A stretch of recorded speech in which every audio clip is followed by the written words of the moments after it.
Hello, everybody. This is Brian Baugh, creator of Wolf and Batsy. And I am working on blank variant sketch covers today. I get these alternate blank covers of my book, and people commission me to do an original sketch on the cover. So, this one is obviously just Batsy by herself. She's obviously just drank some blood and dripped a little bit here and there. Here's another one that I was working on where she's drinking more like from a chalice of blood. I need to color this in and put the red on there, but that's one that's in progress. I'm also working on this one, which I started penciling. Obviously, I need to ink it. This one is going to be one of Wolf and Batsy together. And I drew Wolf here. I have no clue what I'm going to do with Batsy yet. So probably just going to make up something spontaneously here and figure out a cool way to put her in there. So here's what I draw with my disgusting inks. And here's my brushes and spider. Sorry about that. But yeah, I tried to draw my sketch covers with brushes because, believe it or not, this cover stock actually takes to the ink, liquid ink, very well, surprisingly well. And sometimes for fine details like these lines here, I also use Micron pens. Yes, I'm loath to admit it, but sometimes I use Micron pens, which, I don't know. No offense to anybody else who draws with Micron pens, because I know there's a lot of people who do a lot of great stuff with them. But to me, I always feel like I'm cheating when I use these things because they're not real ink brushes or real, crow quill pens or hawk quill pens, you know what I mean? But they do take to this paper stock better than your traditional hawk quill dip pen, I find when I use these on the blank variant cover stock, it just seems to feather. Strangely, the brushes do not. Even with a loaded brush full of ink, it doesn't feather on here, but those hawk quill pen nibs just seem to cut right into the surface and cause a lot of feathering of the ink. So yeah, even though I feel like it's kind of cheating, I do fall back on these things for these covers. Anyway, that's what I do it with. So let's maybe I'll start this video by doing the red part of here with my red Micron brush pen. At least it's a brush Micron pen, you know what I'm saying? So at least I can feel like I'm drawing with a brush a little bit, even if it's phony baloney. So maybe I'll do this first, and then when I start feeling a little more comfortable, I'll move over to this guy and use the real ink brushes and do some real drawing, okay? No offense to people who use Microns, I'm sorry. I'm being a snob. I apologize. Ah, damn it, not you again. Get out of here. Geez, sorry. Just, we have an infestation here. All right, so let's see what I can do.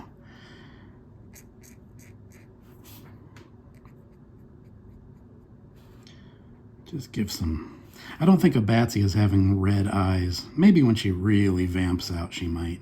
Normally I think of her as having like greenish eyes. But for this, it just seems appropriate.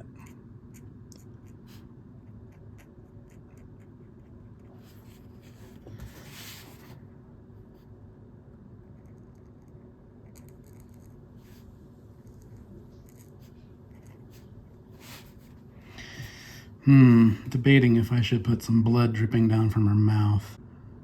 I kind of don't want to mess up her face. I kind of like her just like that.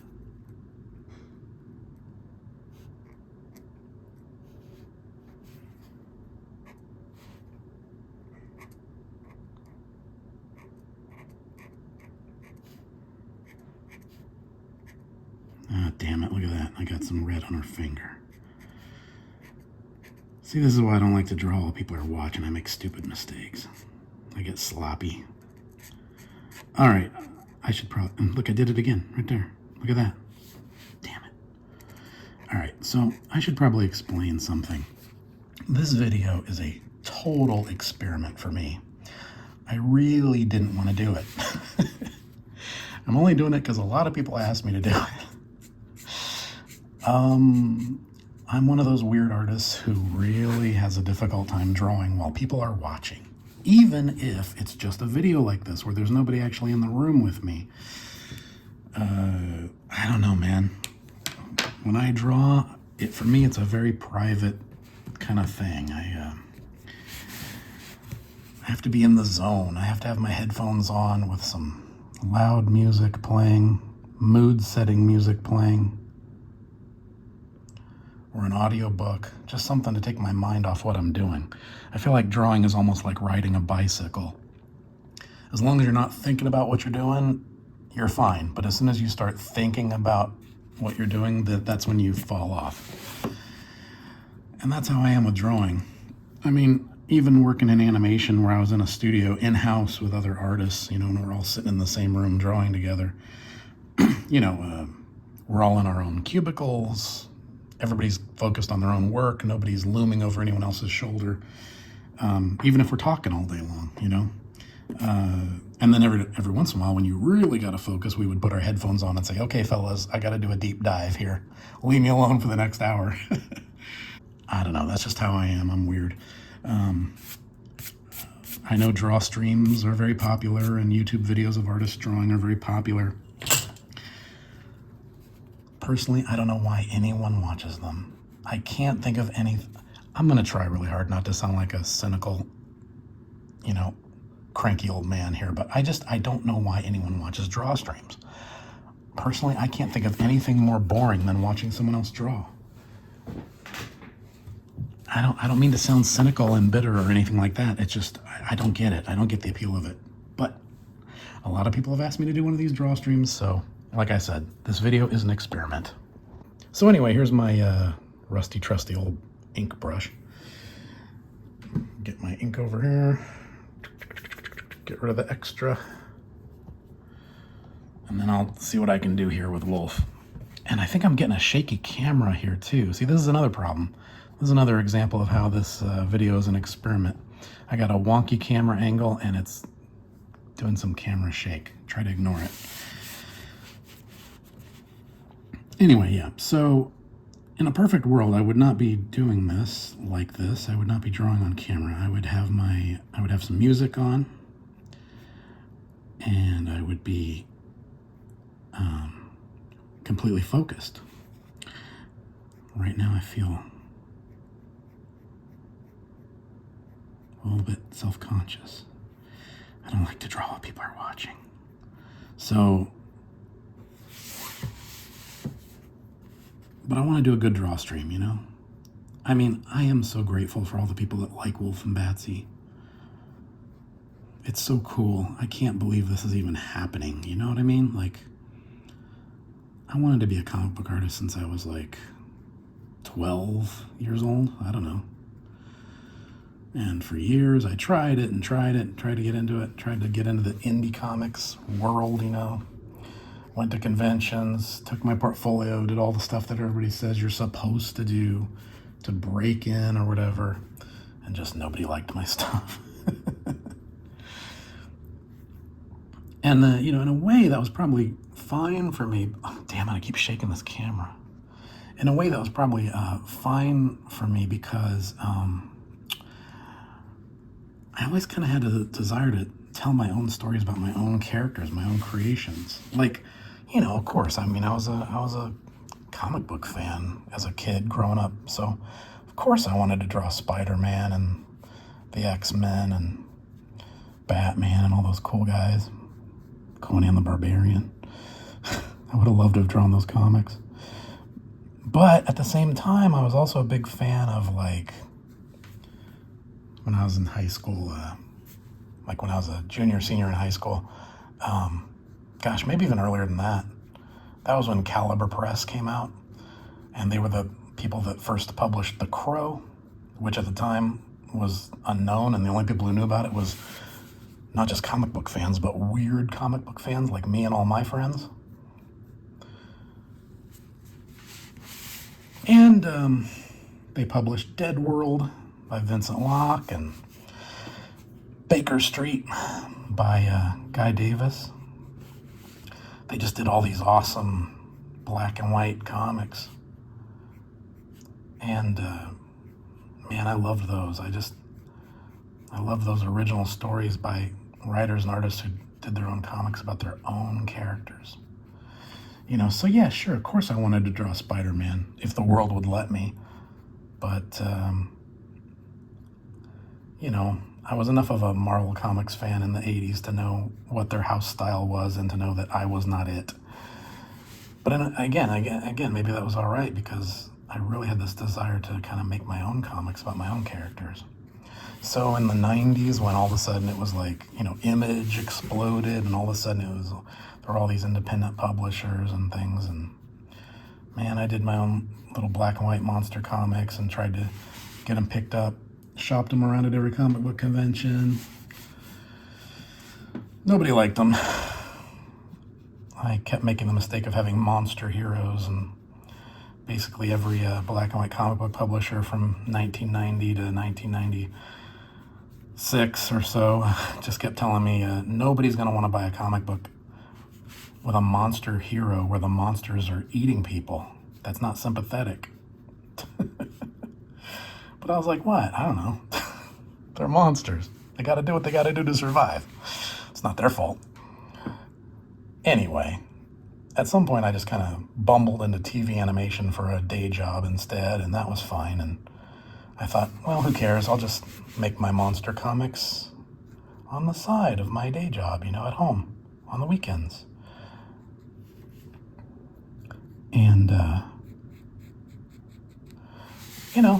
Wolf and Batsy, I created Wolf and Batsy, and had a couple lucky situations come up where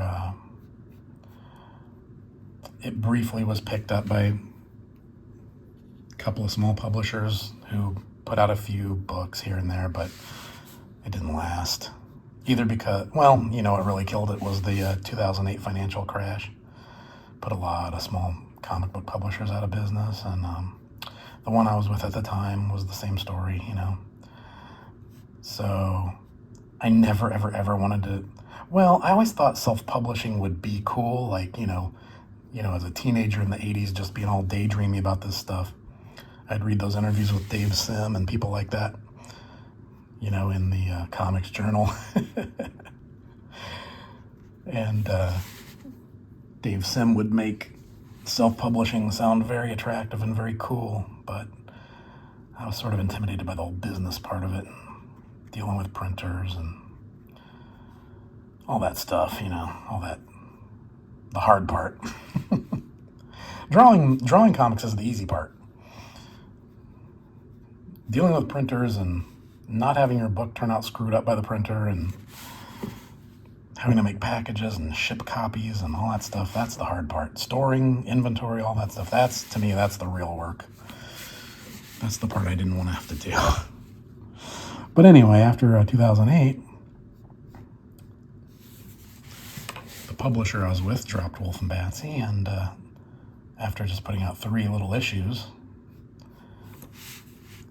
so they basically got out the what would now be looked at as the Alterna series, issue 1, 2, and 3. The first, the 2-part We Have No Home story, and then just the first chapter of Bizarre Experiments, the second major story arc. So, that left a lot of readers going, hey, when's the next issue coming out? You just started a new story arc and now it's ending? Well, it wasn't just me that was ending, it was the whole publishing company, but I had enough people asking, what's going to happen next? When do we get the next issue? That I decided, well, I better strike while the iron's hot, and decided to self-publish and put out trade paperback editions. And, I knew it was for a very small niche audience, but they were a loyal audience. A lot of really cool people supported me back then. Just doing these little self-published trade paperbacks, and I was always very grateful for that. But I was making my quote-unquote bread and butter money, working in TV animation. So, I didn't need to do comics to survive. It was just sort of like, okay, well, I guess I've had my experience with that, and it turns out it's just going to be a hobby for me. I became resigned to that fate and said, well, whatever, I'm happy. I can just do it my way. And that was cool. And then, but, it was small. I was making those comics in basically near total obscurity. So it was a real surprise and a real blessing and such a gift in 2021 when Peter Simeti of Alterna Comics offered to pick up the book. Not crazy about that line I just drew right there. Fix that later. And, he had a much bigger audience for the books he'd done, and he had a following. So when he offered to put out the book in 2021, it seemed like a really cool opportunity, and it has been. That brought Wolf and Batsy to the attention of a whole new audience that never would have known about it before, and I screwed up his bottom teeth. Son of a bitch. Anyway,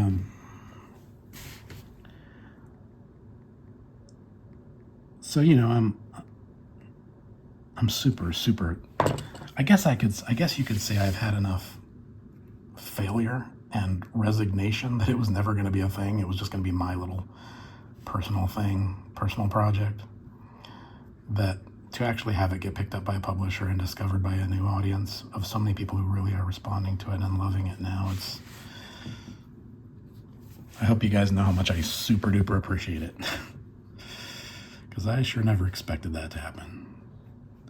So I don't mean to be a curmudgeon about doing draw streams. I'm just saying I'm not used to it. It's not the way I typically like to draw. I should have my headphones on right now, you know what I'm saying? I should be listening to music. Or if I was really sophisticated about this sort of thing, I wouldn't be making a little video by myself here, sitting alone, talking to myself in my room. I'd be doing a live stream with you guys on a chat, asking me questions or talking to me. But then, I'd probably feel even more self-conscious and unable to do anything because, you guys would be watching. I mean, if I screw up really terrible and ruin this now, I can always just delete the video, right? So, I don't know. But ideally, I should have my music on right now. I should be listening to some kind of music that sets the mood, or an audio book, or old Halloween records, or something like that, which I have quite a collection of. I'll probably stop pretty soon. As I said, this is just a one-time experiment to see how it goes, and I'll throw this video up on my YouTube channel and we'll see what you guys think of it. And if I get any positive comments, or if you guys like it or want to see more, maybe I will do another one. In fact, maybe I won't even finish this cover beyond this point. Maybe I'll just finish inking Wolf like this and set this one aside. And then if you guys like the video and want to see me continue this drawing and add Batsy to it, maybe I'll do a part 2 to this video, and where I add Batsy to it, and maybe even start from scratch where I'll actually do the pencils on here too. I don't know. Rob Geronimo tells me he was uncomfortable doing these things when he first started too, and gradually he got comfortable with it. So just a matter of doing it, I guess. And I don't know. I'm making the effort. So give me a little credit. I apologize that my camera's so shaky. I don't have the best setup here. I got this arm thing clipped to the drawing desk. It's supposed to hold it in place, but I think my ancient drawing desk is just wobbly, so that doesn't help. Yeah, this is super amateur hour. Just doing what I can, folks. So anyway, I hope you enjoyed my first drawing video more than I did, because I have a feeling this one probably turned out pretty schlocky, but let me know what you think in the comments, and if there's an overwhelming response to do more, I will follow through. Okay? So, have a good one, guys, and watch out for spiders. Oh, and by the way, if you enjoy these comics, if you love Wolf and Batsy, do me a favor, go on alternacomics.com and order the physical issues, so you can have these cool comics and read them for yourself in person. At the time of this recording, we currently have issues 8 and 9 up for pre-order. Those 2 issues form the first 2 chapters of a brand new story arc, a story called The Fall of the House of Zagzog. You know, me and my publisher, we just love putting out these comics, but we need your help. The more sales we get, the more comics we can make. That's how it works. Every issue you order keeps Wolf and Batsy out of their graves and haunting the earth just a little longer. And, you know, if these comics are too scary for you, order them anyway and give them to somebody you don't like. Happy nightmares.